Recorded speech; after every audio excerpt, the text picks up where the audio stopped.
The Deion Sanders Effect, why colleges are hiring former NFL stars as coaches. 15 years of catching passes and returning punts in the NFL made Deshaun Jackson an authority on running a route.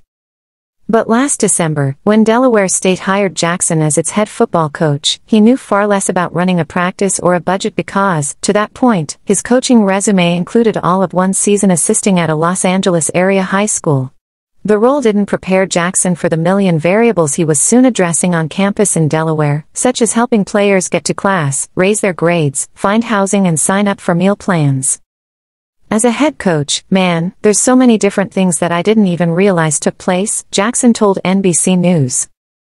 For decades, landing a head coaching job in college football required climbing a career ladder that usually started as a low-ranking graduate assistant, then to a position coach, then a can't-miss coordinator.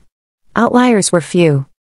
Yet in 2021, even though former NFL Hall of Fame running back Eddie George had never coached and initially was resistant to the idea, he was hired by Tennessee State, in the belief that his national name brand credibility would energize potential players and donors and put its school on the map.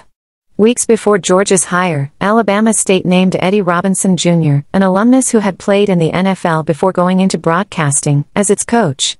And last winter, as former NFL star quarterback Michael Vick took over at Norfolk State, the teammate he used to throw passes to with the Philadelphia Eagles, Jackson, got the offer from Delaware State.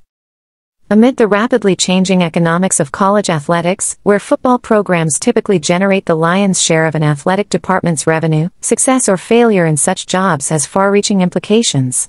Judging who is best suited to run a program should be viewed through the criteria of not only how they would coach, but how they would act as a chief executive, George told NBC News.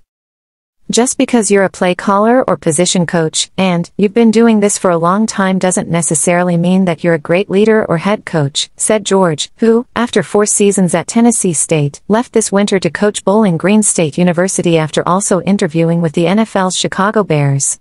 I think that's important. So you're not necessarily looking for a football coach, you're looking for a leader. When George and Jackson were mulling whether they could be that type of leader, they each called the one coach who they credit with starting the trend, Deion Sanders.